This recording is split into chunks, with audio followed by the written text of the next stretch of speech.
서론신경 또 신앙 고백하심으로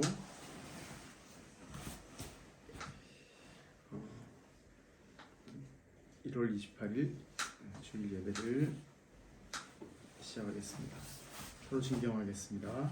전능하사 천지를 만드신 하나님 아버지를 내가 믿사오며 그 외아들 우리 주 예수 그리스도를 믿사오니 이는 성령으로 잉태하사 동정녀 마리아에게 나시고 본디비라들에게 고난을 받으사 십자가에 못 박혀 죽으시고 장사한 지 사흘 만에 죽은 자 가운데서 살아나시며 하늘에 오르사 전능하신 하나님 우편에 앉아 계시다가 저리로서 산자와 죽은 자를 심판하러 오시리라. 성령을 믿사오며 거룩한 공예와 성도와 서로 교통하는 것과 죄를 사하여 주시는 것과 몸이 다시 사는 것과 영원히 사는 것을 믿사옵나이다. 아멘. 네, 오늘 말씀은 사사기 13장입니다. 오늘은 조금 특별하게 어떻게 읽으면 좋겠냐면 각자 읽으시면 될 것 같습니다.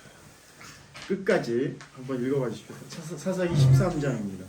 굉장히 유명한 성경이고 그래서 딱히 새로울 것은 없지만 그래도 한번 읽어봐 주십시오. 이 생각보다 조금 짧죠. 25절까지인데 한번 읽어봐 주시면 될 것 같습니다. 각자 읽으시고 제가 적당한 시간 뒤에 이제 나누도록 하겠습니다. 오늘 나눌 말씀은 이제 사사기 13장인데 굉장히 유명한 인물이 나오는, 교회 다니지 않는 사람도 다 아는 인물입니다. 삼손이라는 인물입니다. 그래서 이제 오늘 제목은 나눌 말씀의 제목, 이제 나눔의 제목은 여호와의 목전에 악을 행하다 입니다.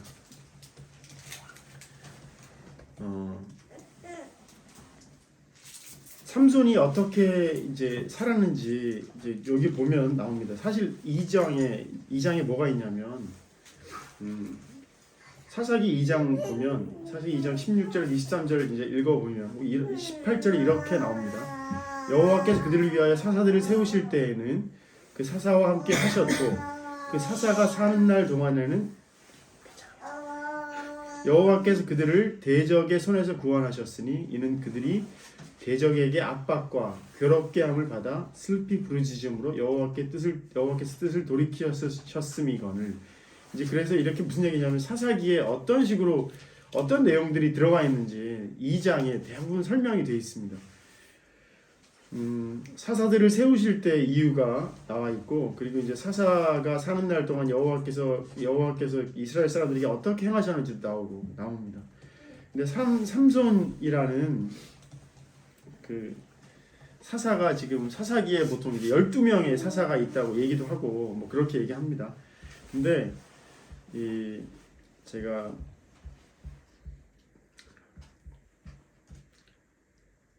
저번에 이제 종종 말씀드렸는데 그 가장 성경을 다른 사람들이 어떻게 이해하는지 알기 쉬운 방법이 뭐냐면 네이버는 네이버는 사람들이 이해하는 성경을 읽을 수 있습니다. 그러니까 사람들이 이 판관기라고 돼 있습니다. 사사기가 판관기라고 돼 있거든요. 저번 주에 이제 말씀드렸던 것 같은데 이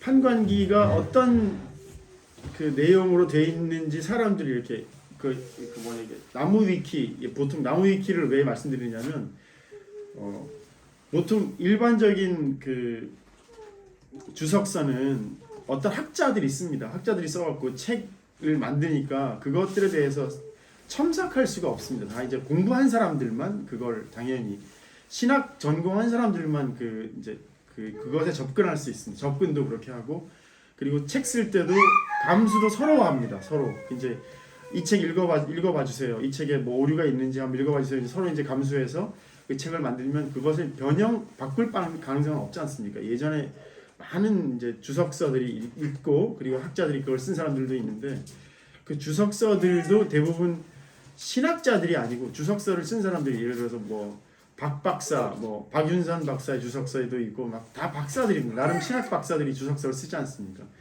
근데 그 나무 위키나 아니면 이제 이런 것들은 성경을 읽은 사람이면 심지어 읽지 않은 사람조차도 이것을 첨삭할 수 있습니다. 그래갖고 저번에도 이제 잠시 말씀드렸던 것 같은데 근데 판관기를 사람들이 어떻게 이해하고 있냐면 이렇게 나옵니다. 판관기를 쭉 읽어보면 일정한 패턴의 사이클을 이렇게 반복되는 것. 그러니까 이제 어떻게 이 사람들이 이해하고 있냐면 막장 정도가 윗세대보다 더 심해진다. 그러니까 이렇게 사람들이 읽으니까 이 진짜 골 때리네 이런 생각이 드는 겁니다. 왜 그러냐면 사사들을 세우셨는데 하나님께서 세우신 사사들이라고 얘기하지 않습니까? 당연히 이제 이 사사는 이렇게 세우고 삼손도 심지어 환상을 통해 이제 3장 읽어보시면 아시겠지만 한참 아이가 없어서 고민하던 집안에 삼손을 이제 태어나게 하실 것이다. 이 아이는 나실인으로 키워라 하신 겁니다. 그래서 이 머리에 삭도도 되지 말고 어떻게 나실인이 해야 될 법도들이 많지 않습니까? 뭐도 하지 말고 하고 심지어 임신해서 태중에 있을 때는 포도주도 마시지 말고 많은 것들이 있습니다. 많은 것들이 있었을 건데 삼손이 어떻게 컸을지가 예상이 됩니다. 어떻게 컸을지 예상이 되느냐면 지금도 그런데 아이가 한참 없었던 집안의 아이들은 아이가 나면 아주 곱게 키울 거지 않습니까? 근데 게다가 나실린이라서 그 아이에게 웬만하면 입을 대지 않을 집안으로 살았을 겁니다. 지금 아이들은 과잉보호 받는 아이들이 많은 것 같습니다. 그래서 과잉보호 받는 아이들과 방임하는 아이들이 다를 것 같은데 알고 보면 근데 진짜 양상이 비슷합니다. 과잉보호 받는 아이들도 경계가 별로 없습니다. 그래서 이 다른 사람들에 대해서 자기가 어떻게 행동해야 되는지 잘 모를 가능성이 많거든요. 내가 발을 크게 내딛는 것도 잘 모르고 그러니까 자기 발걸음의 크기를 잘 모르는 아이들이 많습니다. 그래서 이 방임과 과잉보호하는 아이들의 이 양상들이 굉장히 비슷하다고 합니다. 아마 삼손의 모습들을 보면 뒤에 이제 삼손의 그 살아가는 행동들을 보면 상당히 방임된 자녀로 키워졌을 가능성이 많은 아니면 과잉보호 받은 아이로 키워졌을 가능성이 많은 그러니까 이제 다른 사람들 같으면 이스라엘 사람들 같으면 이방인과 결혼하지 않고 자기들끼리 결혼하고 하는 것들이 있는데 삼손은 별 그것에 대한 제약 없이 마음의 제약 없이 이방인과 결혼하고 그리고 이제 자기가 해야 될 행동들을 지키지 않고 나실린으로 산 모양인지 다른 사람들이 이제 오늘 이제 그 나무위키의 사사기를 읽은 사람들의 그 언급이 뭐냐면 막장 정도가 심하다. 이 막장의 삶을 사는 모습들이 이 사사기에 보인다. 게다가 이게 사사가 1대 사사, 2대 사사, 3대 사사 넘어오면서 더 심해진다라는 얘기들을 하고 있거든요. 제가 볼 때는 더 심해지는 것 같지는 않거든요. 더 심해지는 게 어떻게 된다고 더 심해지는 것 같이 느껴졌냐면 아마 이들은 그런 것 때문에 더 심해진다고 느껴지는 것 같습니다. 삼손 같으면 삼손 당인 그러니까 그 사람만 이렇게 막장으로 살았던 건데 이 뒷세대들로 오면서 어떻게 막장이 되느냐면 집안 전체가 막장으로 사는 것 같은 분위기가 되는 것들이 있거든요. 예를 들어서 삼손은 자기가 혼자서 때려 죽이고 그다음에 첩을 아니면 딴 사람하고 결혼하고 이랬는데 이것들은 다른 이제 다음 세대로 넘어가면서는 집안 전체가 그것들을 용인해주는 분위기처럼 되는 경향들이 있거든요. 그래서 아마 이들이 막장 정도가 더 심해졌다고 얘기하지 않을까. 제가 이 나무위키를 이제 언급하는 이유가 뭐냐면 신학자들의 모습은 어느 정도 틀을 굉장히 갖고 있는 사람들입니다. 그래서 이들은 겉으로 드러나는 행동과 속으로 자기가 갖고 있는 생각이 다를 가능성이 많거든요. 예를 들어서 목사가 혼자서 교회에서는 생각보다 거룩한 척 해야 될 가능성이 많습니다. 당연하죠. 근데 집안에서는 정말 어떤 모습으로 사는지 아무도 알 수 없는. 그래서 신학자들이 쓴 글과 그들의 삶은 다를 수 있는데 그래서 그들의 이 사사기에 대한 언급도 자기가 겉으로 해야 되는 언급과 자기가 실제로 느끼는 것이 다를 수 있다는 얘기입니다. 근데 이 일반인들이 그 읽은 사사기의 이미지는 그냥 가감 없이 드러낼 수 있기 때문에 일반인들이 이 사사기를 어떻게 읽을 것인지를 제가 한번 언급해 본 것뿐입니다. 자, 그러면 오늘 아침에 제가 참 슬픈 마음이 들었습니다. 왜 슬픈 마음이 들었냐고. 갑자기 슬픈 마음이 들 때는 전 진짜 이유를 잘 모르겠거든요. 굉장히 센치해지고 슬퍼지고 해서 그 차에서 앉아서 이제 그 여기 오면서 올 준비를 차에서 앉아서 제가 한 20분 전에 나와 차에 앉아서 이렇게 묵상을 혼자서 하고 있었는데 제가 차에 시동을 걸어놓고 있다가 한 10분 뒤에도 안 나오길래 시동을 껐거든요. 근데 차가 조용해서 그런지 시동을 딱 끄면 가장 먼저 나타나는 인물이 있습니다. 인물이 아니고 사물이 있습니다. 뭐냐면 고양이거든요. 근데 시동을 딱 끄면 저기가 따뜻하겠네. 그래서 이제 분명히 고양이가 올라오더라고요. 신기하게 이 고양이들은 추우니까 지금 딱 추우니까 본네트 위에 앉는 습성이 있더라고요. 그래가지고 본네트 위에 늘 고양이 발자국이 있거든요. 특히 비가 오는 날이면 더 심합니다. 당연히 이제 젖은 발자국들이라. 근데 오늘은 제가 앉아 있었는데도 문 열고 나오지 않았는데도 고양이가 위에 탁 올라앉는 겁니다. 고양이가 슬금슬금 오길래 올라앉으려고 했는데 한참 안 올라오길래 오늘은 사람이 있는지 아는 모양이 되는데 아니나 다를까 올라오더라고요. 올라와서 이게 딱 앉는데 제가 앉아 있었는데 저를 못 보고 이렇게 앉아 있더라고요. 근데 제가 안에서 음악을 틀어놓고 있었거든요. 그러니까 얘가 음악이 들리는지 이러고 있는 겁니다.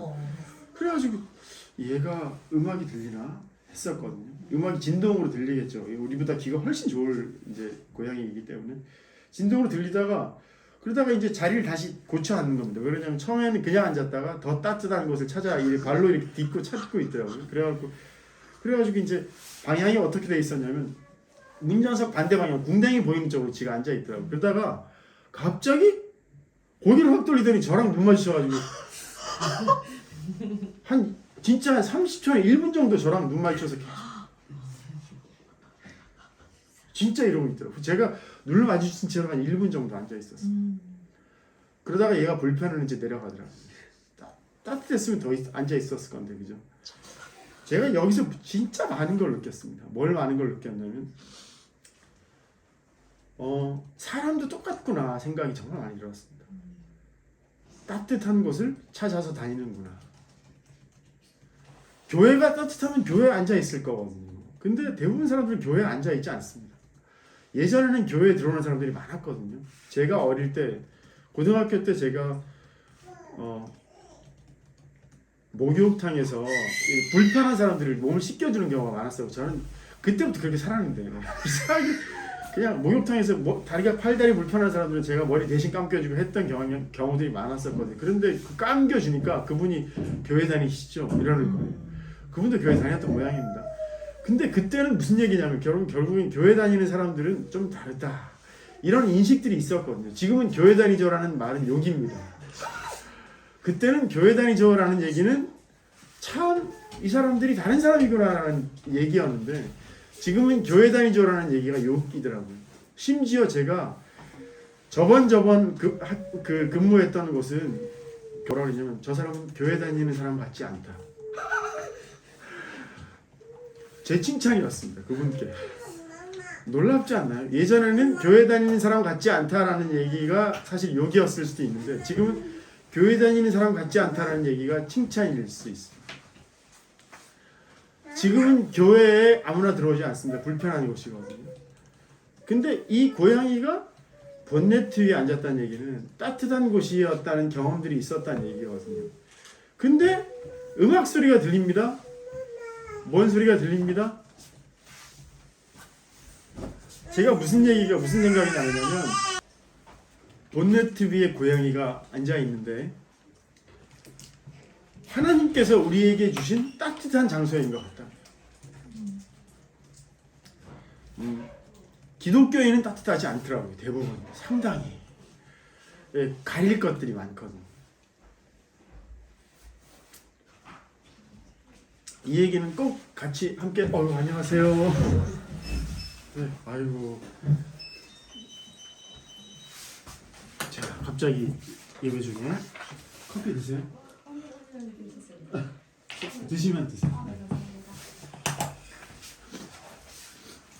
다시 처음부터 본네트 위의 고양이 다시 얘기하겠습니다. 왜 그러냐면 이건 참 제가 참 크게 느꼈던 거라.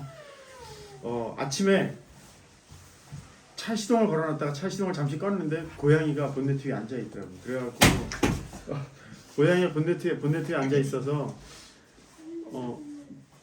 고양이가 본네트 위에 딱 앉았는데 제가 있는지를 모르고 다시 얘기합니다. 제가 있는지 모르고 그냥 앉아 있다가 차에서 음악 소리를 계속 틀어놨었는데 음악 소리를 들었는지 고양이가 이렇게 귀를 쫑긋 계속 찾아다니다가 자리를 다시 고쳐 앉았는데 저를 향해 궁뎅이를 이제 대고 앉았습니다. 그러다가 저는 인기척을 낸 적이 없거든요.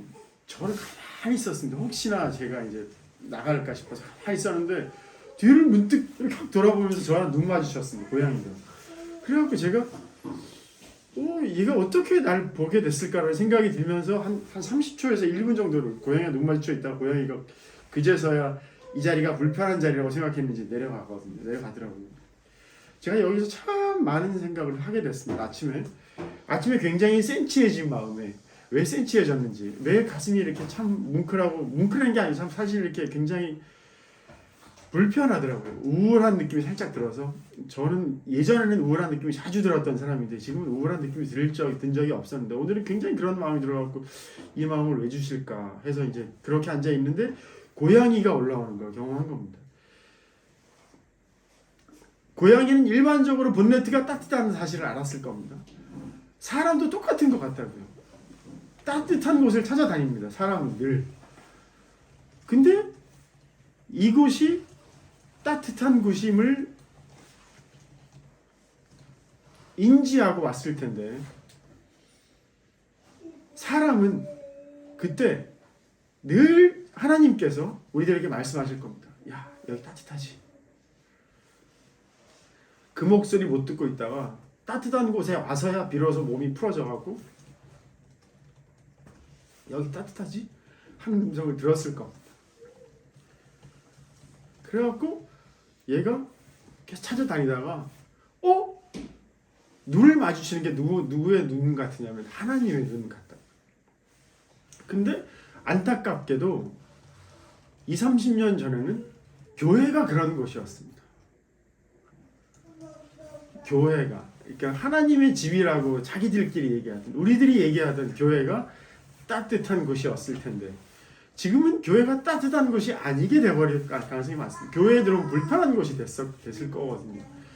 그러나 하나님께서는 늘 따뜻한 곳을 마련하셨을 겁니다. 교회가 아닐지라도. 하나님께서는 교회에만 계신 분이 절대 아니거든요. 교회는 사실 교회의 모습을 갖춘 곳이기 때문에 하나님의 집이라는 그 언급이 늘 되어 있는 곳이기 때문에 하나님께서 계신 곳이어야 함에도 그 하나님께서 계신 곳이어야 하는 곳을 하나님께서 계신 곳답지 않게 느끼고 있는 사람들이 모여 있는 덕분에 교회가 따뜻한 곳이 아닐 수 있지만 하나님께서는 늘 따뜻한 자리를 마련해 두십니다. 이 세상에. 그러다가 하나님께서 제 차에서 들리는 음악처럼 말씀하실 겁니다. 말씀하셨는데 사람들이 따뜻한 곳에 앉은 사람들이 이곳이 따뜻한 곳이네? 참 편안하네? 고쳐 앉았다가 음악을 듣고 귀를 쫑긋해서 차의 주인을 돌아본 고양이처럼 분명히 그 따뜻한 곳에 앉은 고양이가 따뜻한 곳에 앉은 사람이 하나님의 음성을 듣고 그 따뜻한 곳을 주신 주인을 알아보는 과정을 제가 오늘 정말 많이 느꼈거든요. 결국엔 떠돌아다니다가 따뜻한 곳을 찾은 고양이가 삼손의 모습이기도 했거든요. 삼손은 심지어 어떤 집에서 자랐냐면 누구보다 하나님의 음성에 민감한 집에서 자랐을 겁니다. 왜 그러냐면 뻔하지 않습니까? 하나님의 음성에 민감하니까 천사가 왔을 때 천사를 알아봤을 겁니다. 제가 아파서 몸이 아파갖고 막 이제 정말 제가 이제 죽다 살았을 때 말씀드렸지만 환상을 보여주셔도 환상인지 몰랐습니다. 분명히 그럴 겁니다. 하나님께서 예수님께서 재림하신다고 해도 예수님 못 알아볼 겁니다. 대부분의 사람들은 저게 뭐지? 하든지 그런 얘기 많지 않습니까? 예수님께서 문을 두들기고 뭐 거지의 모습으로 나타나고 몰라본다고. 분명히 예수님께서 하늘에서 내려와도 두려운 마음뿐일 겁니다. 근데 알아봐도 예수님됨을 알아보는 게 아니고 두려운 존재로 알아볼 뿐일 거거든요. 그러면 그들이 알아보는 예수님은 아주 일부분이 예수님일 뿐입니다. 그 하나님의 따뜻함과 하나님의 놀라우심과 그 전체 모든 것임을 알아보는 게 아니고 그 하나님의 일부분을 알아볼 뿐일 거거든요. 삼손의 가족은 굉장한 가족이었을 겁니다.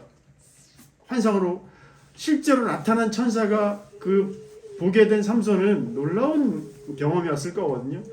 근데 삼손이 나실인으로 태어났음에도 불구하고 그가 만난 부모는 하나님의 전체를 보는 것이 아니고 하나님의 아주 일부분만 경험하는 부모로 만났을 겁니다. 다시 얘기하지만 늘 하는 얘기지만 부모의 모습이 우리들에게는 하나님의 모습일 수밖에 없습니다.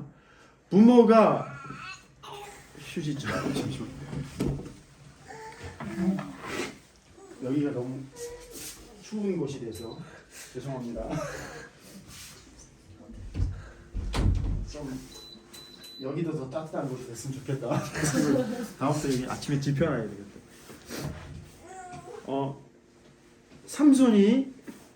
삼손으로서 나실인으로서 그가 참 고양이처럼 살았겠구나 생각이 드는 거거든요. 따뜻한 곳을 찾아 살았지만 그가 진짜 따뜻한 삶을 살았으면 아마 그가 따뜻함을 늘 경험하고 사는 사람이었으면 아마 그 따뜻함을 다른 사람들에게도 충분히 전달할 수 있는 사람이 되었을지도 모릅니다. 그런데 삼손의 삶이 성경에 나와 있는 우리가 읽을 수 있는 삼손의 삶이 이스라엘 사람들을 따뜻하게 품을 수 있는 사람이었을까? 전혀 언급된 바 없고 그렇다는 얘기를 저는 읽으면서 삼손이 참 안타깝게 느껴졌습니다. 삼손이 참 떠돌아다니는 참 부분적인 삶을 살았겠고 하나님을 온전히 인지하지 못한 알지 못하는 삶을 살았겠구나 생각이 들거든요. 우리의 삶도 똑같고 이 고양이의 삶도 똑같고 늘 추워서 본네트 위를 이 차 저 차 옮겨 다니면서 돌아다니는 고양이를 제가 아침에 보게 되는 것이거든요. 참 안타까웠습니다. 오늘 읽은 사사기 내용을 읽어보면 사사기에 늘 패턴처럼 반복되는 구절이 있는데 3장 7절 제가 한번 읽어보겠습니다. 이스라엘 자손이 여호와의 목전에 악을 행하여 자기들이 하나님 여호와를 잊어버리고 바알들과 아세라들을 섬긴지라 되어 있습니다. 3장 12절 이스라엘 자손이 또 여호와의 목전에 악을 행하니라.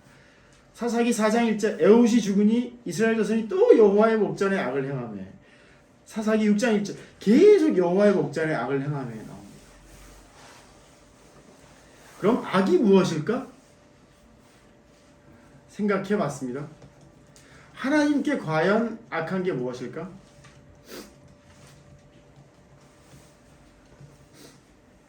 악이라는 것은 우리가 느낄 때 악이라는 것은 뭐냐면 피해주는 거지 않습니까? 하나님께 피해주는 방법이 있을까요? 하나님께 피해줄 방법은 아마 없을 겁니다. 우리가 하나님께 해를 가할 가능성은 없습니다.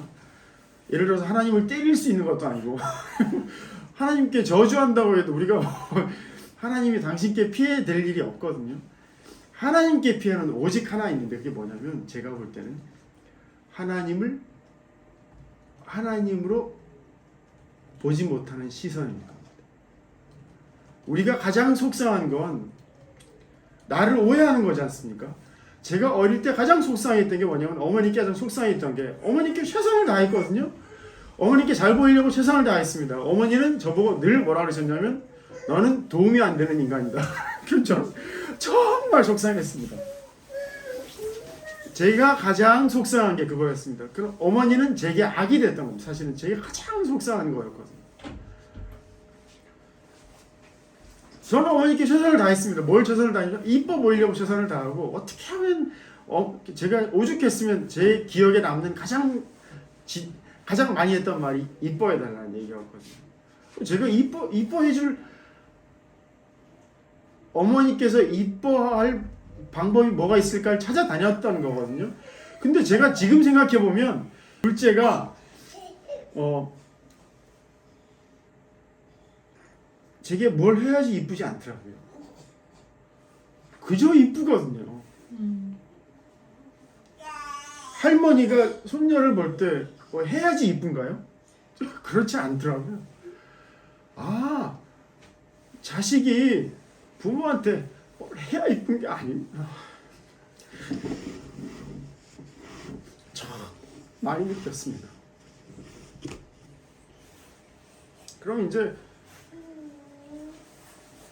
자식이 부모한테 뭘 해야 이쁜 게 아니구나. 존재 자체로 이쁜 거거든요.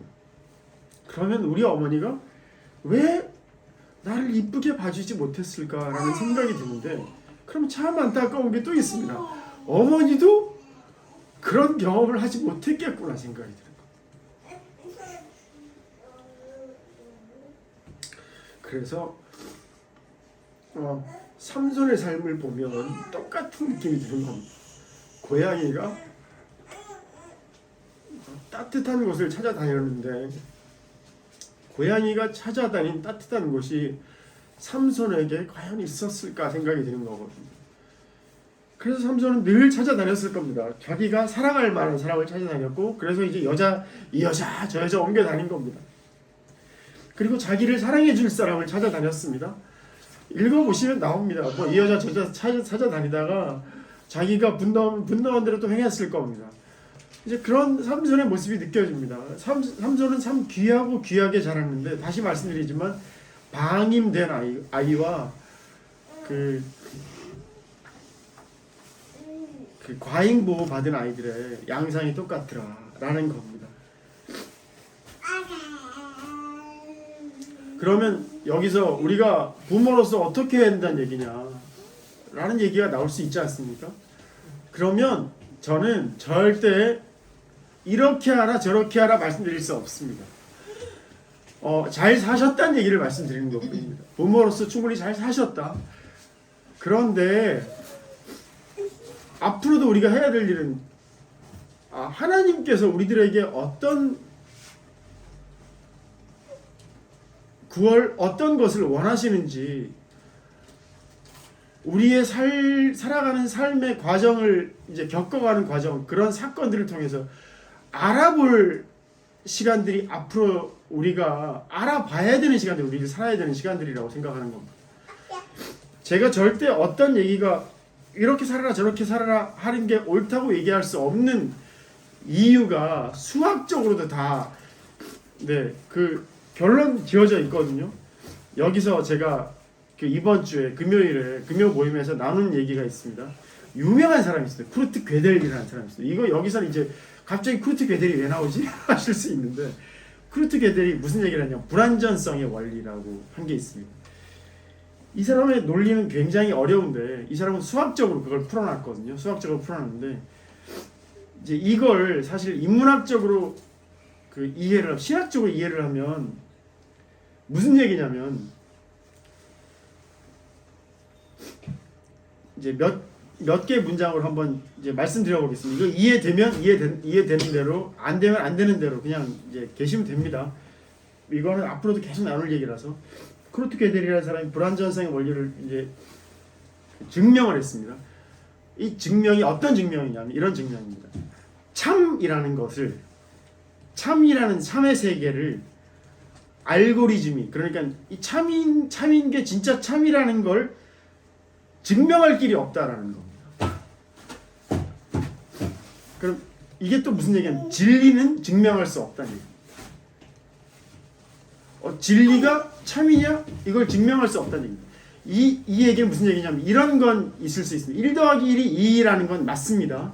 근데 1 더하기 1이 2라는 게 참이냐는 증명할 수 없다는 얘기입니다. 1 더하기 1이 1이라는 건 2라는 건 있을 수 있는 얘기다. 그러나 1 더하기 1이 2가 참이다. 이건 증명할 수 없다는 얘기입니다. 이게 결국은 무슨 얘기냐면 완전하다는 것을 증명할 길이 없다는 얘기입니다. 이거 어렵지 않습니까? 이건 완전하다. 증명할 길이 없다는 얘기거든요. 이게 무슨 얘기냐면 결국에는 이게 무슨 얘기냐면 부모님 그렇게 사시면 안 됩니다.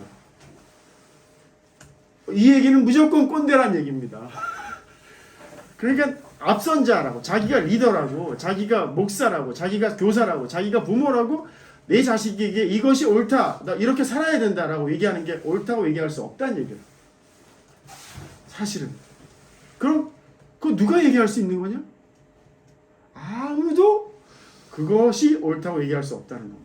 그럼 결국에는 우리가 여기에서 건질 수 있는 게 뭐냐면 우리가 살아가는 이 삶이 하나님께서 주신 삶이라면 하나님 당신만 옳다라는 겁니다. 너 이렇게 살아야 돼. 근데 제가 너 이렇게 살아야 돼 라는 부모의 말을 하지 말라는 얘기도 할 수 없다는 얘기입니다. 왜? 자기 마음속에 불안함이 가득하면 자식에게 그렇게 하라고 얘기할 수밖에 없거든요. 우리 첫째에게 공부하라고 얘기합니다. 늘. 왜? 아내는 공부를 엄청 잘했던 사람이거든요. 제 첫째는 공부를 안 합니다.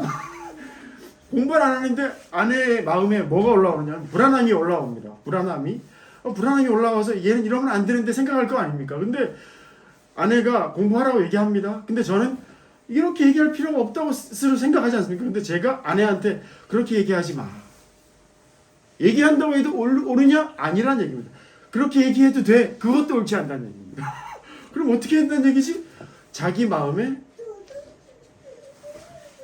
생기는 마음을 그대로 표현하는 것만이 사실은 그가 할 수 있는 최선이라는 얘기입니다. 놀랍지 않습니까? 그러면 우리가 성경을 읽었을 때 자기 소견에 옳은 대로 행하니라. 이게 예전에는 자기 소견에 옳은 대로 행한다는 게 나쁜 일인 줄 알았습니다. 알고 보니까. 근데 나쁜 일이 아닌 애일 수도 있다는 얘기입니다. 논리적으로 절대 자기 소견에 옳은 대로 행하니라라는 얘기가 옳을 수도 있고 옳지 않을 수도 있다는 얘기입니다. 이 쿠르트 게델의 논리에 의하면 이건 완전한 정리가 된, 이건 증명이 된 원리거든요. 그래서 수학적인 세계에서 그리고 논리적인 세계에서 하나님께서 우리 이 세상을 창조하시고 이 세상을 만들어 가시는 분이라면 하나님께서 주신 논리라는 세계도 충분히 근거가 있는 세계거든요. 그러면 이거 제가 지금까지 얘기한 게 어렵지 않습니까? 이거 아마 10년간 얘기해도 모자랄 겁니다. 모자란데 성경에 나와 있는 모든 말이 다 맞다는 얘기일 수도 있고, 그러면 죽을 때까지 살아보면 그 결론을 하나님께서 죽을 때까지 만들어 가실 거다. 그럼 우리가 할 수 있는 건 뭐냐? 우리 교회 이름이 사암교회인 이유가 거기에 있다는 겁니다. 끝까지 살아보자. 어디까지 하나님께서 얘기하실지 결론이 사실은 없다. 우리가 알 방법이 없다.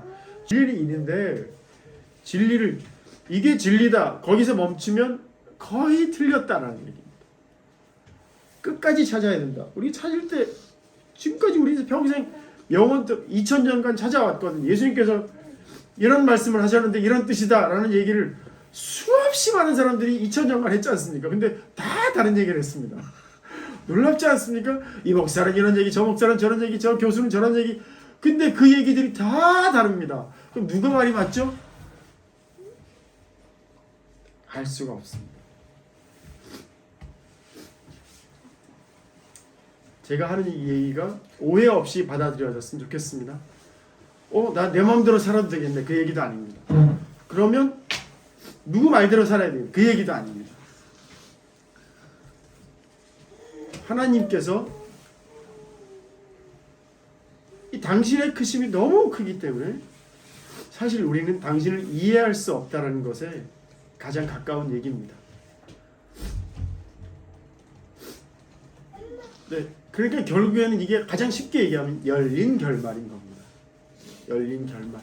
우리가 드라마를 보면 열린 결말 있지 않습니까? 그럼 가장 짜증나는 결말이지 않습니까?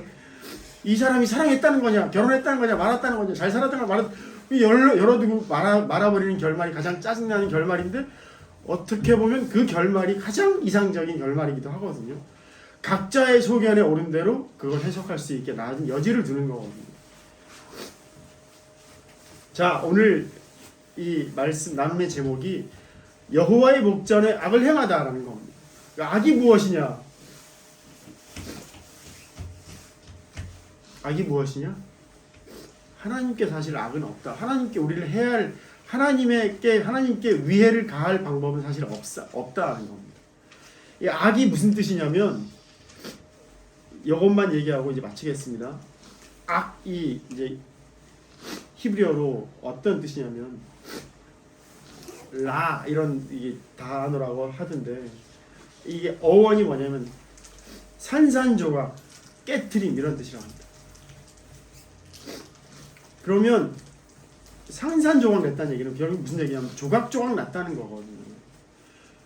그럼 결국은 이건 사실 이 의미만은 아닐 수 있는데 이게 결국엔 어떤 식으로 우리가 이해할 수 있는 거냐면 그릇 하나가 있는데 이게 산산조각 났다. 이게 10조각으로 깨졌다고 해서 그릇이 아닐 수도 있고 그릇일 수도 있습니다. 그죠?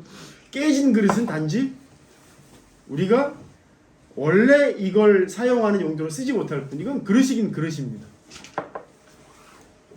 그래서 우리들에게 이건 소용이 없어지는 거기도 하거든요. 이게 절대 그릇이 아니지도 않고 그릇이기도 합니다. 그런 얘기가 사실 이게 악이라는 뜻이거든요. 여호와의 목전에 악을 행하다. 우리는 하나님을 부분으로 이해하는 것은 사실 하나님께 악한 행동입니다. 그러나 하나님을 우리는 온전히 이해할 수 없는 존재거든요.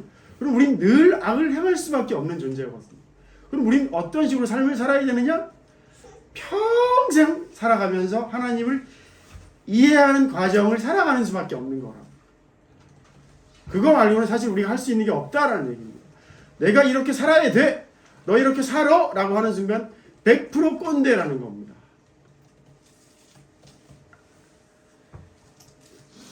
어렵지 않습니까? 이 얘기 평생 하도록 하겠습니다. 쉽지 않은 얘기라 오늘 아침에 본 그 고양이가 너무 삼손 같아서 너무 제 인생 같아서 참 너무 여러분들의 인생이었을 겁니다. 내 인생이 어때서 그런 분도 있을 겁니다. 그러나 내 인생이 어때서 나는 충분히 잘 살고 있어 라고 생각하는 건 사실 자기 자신의 조각남을 못 보는 사람일 수도 있습니다. 그 조각남을 아는 것이 뭐냐면 우리의 죄인됨을 아는 것이고 우리의 악함을 아는 것이고 우리의 죄인됨을 아는 사람만이 이 조각난 그릇으로 존재하게 두시지 않고 그릇으로 사용하게 하시는 그릇이 되어 사용되게 하시는 하나님의 구원하심을 알아보게 되는 사람들이거든요. 지금까지 우리가 악이라고 하면 우리의 행위가 악인 걸로 착각했을 수 있습니다. 그런다 우리는 조각난 모습으로 살아가는 것 자체가 악이고 그런 것이 악인 것입니다. 그래서 우리가 지금까지 이해했던 악함, 죄인됨 그런 것들이 또 다른 또 하나의 시각으로 볼 수 있는 악함과 죄인됨이 되었으면 좋겠다는 생각이 들어서 오늘 제게 보여주신 고양이 참 놀라운 고양이였습니다. 그래갖고 삼손의 삶과 우리들의 삶이 다르지 않구나. 이 고양이의 삶과 참 다르지 않구나.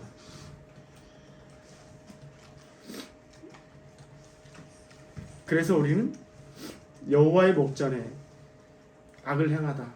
우리는 악을 행할 수밖에 없는 존재이기도 하고 그리고 그 악이 우리가 지금껏 생각했던 악이 아닐 수도 있겠구나.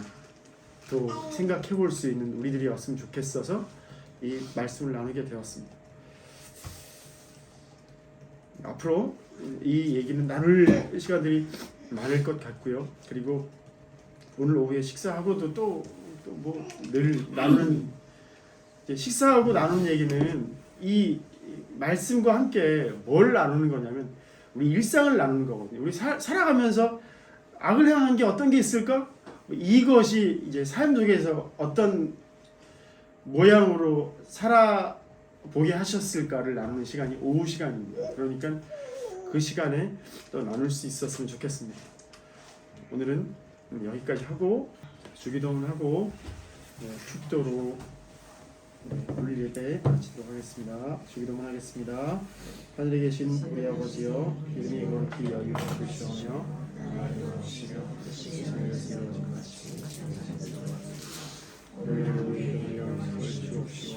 우리가 우리에게 죄 진 자를 사하여 준 것 같이 우리의 죄를 사하여 주시옵고 우리를 시험에 들게 하지 마시옵고 다만 악에서 구하시옵소서. 나라와 권세와 영광이 주의 영원히 있사옵나이다. 아멘. 이제는 주 예수 그리스도의 은혜와 하나님의 사랑과 성령의 교통하심이 너희 무리와 함께 있을지어다. 아멘.